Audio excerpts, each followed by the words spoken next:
What's up, guys? Welcome back to the channel. Here we are with another reaction, and in this one we have, what if India was never colonized?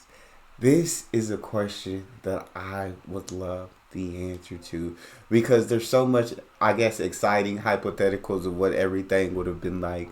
But I'd love to hear Abhijit Chavda's answer to this question, and how he feels India would have been, because I feel like he's a very knowledgeable historian about the country of India. So I could take his answer and pull truth from it.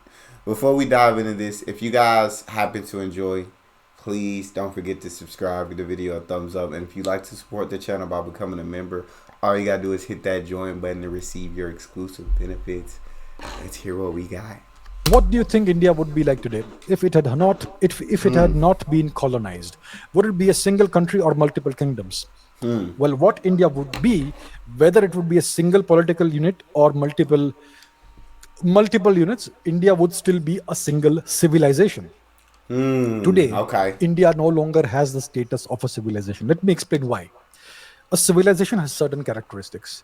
It is characterized by high levels of education, high levels of prosperity, high living standards, a single unifying civilizational language, and a single unifying culture, which may manifest itself in various forms.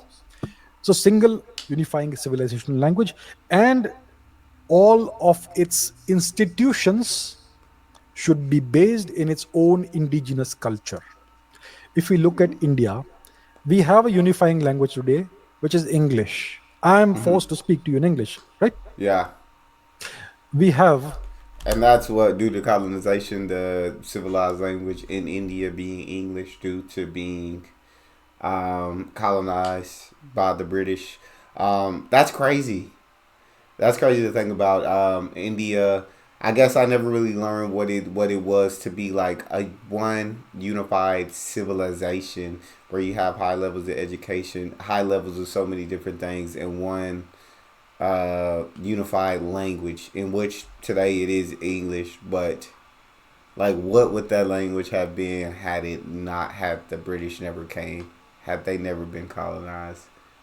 That's a great question to ask. And then with all the universities based on indigenous cultures, that's that's something to think about. That truly is something to think about. I'm forced to speak to you in English, right? We have institutions and laws which are based in Western values and Western principles and Western morality. India's constitution is Western in origin. It is not Indian in origin, Oh wow, right? I didn't know It is that. not based on Indian values, on Indian cultural and civilizational values.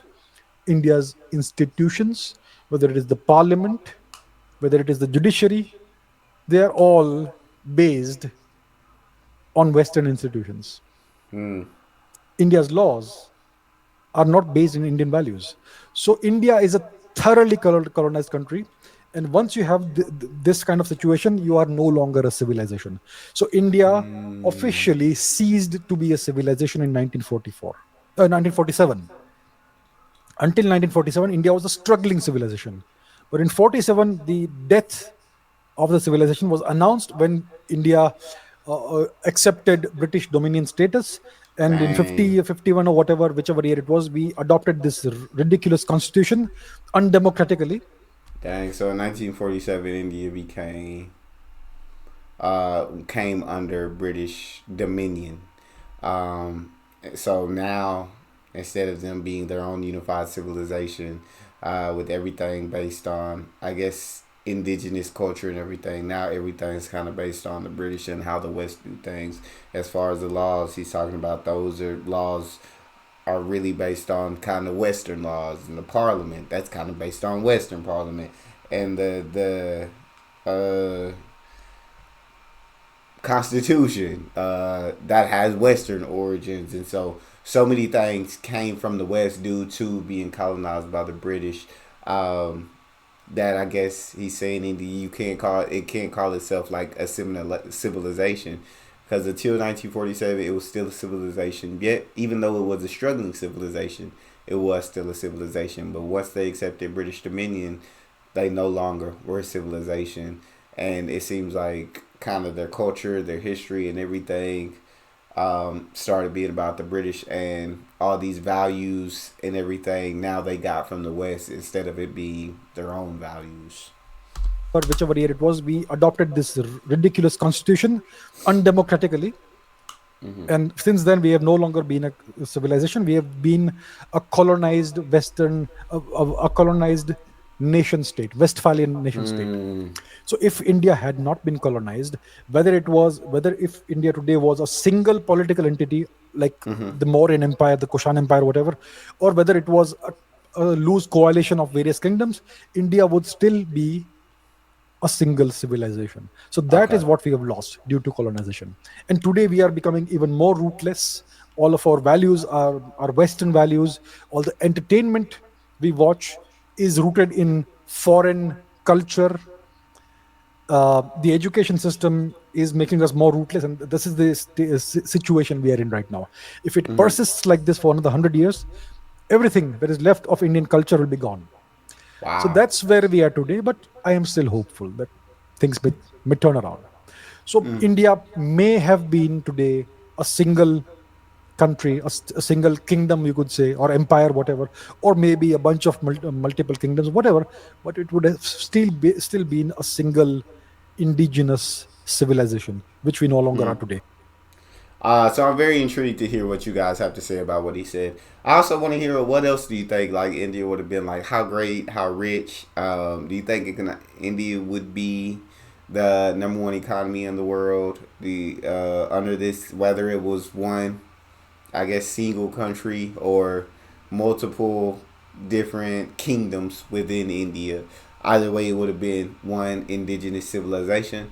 So had they not been colonized, they wouldn't be taking on basically Western values and how the West does things and so much. They wouldn't have got so much from the West. They would have kept everything, Indian culture, Indian values, Indian laws, Indian constitution, all of these things had they never been colonized. So it's very intriguing at the thought of them not being colonized, how rich they would be, how prosperous they would be, everything that could have possibly came out of India.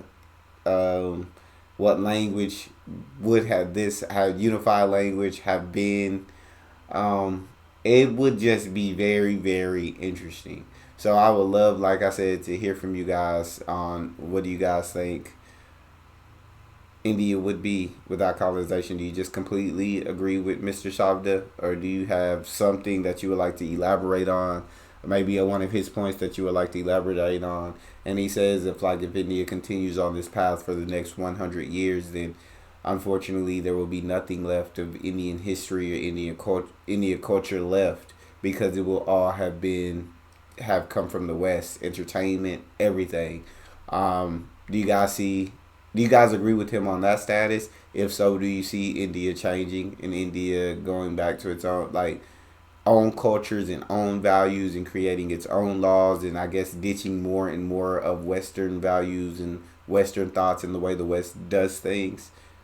That's what I would love to know. So drop it in the comment section. If you enjoyed, please don't forget to subscribe, give the video a thumbs up, and check out that next video. I'll see you guys next time.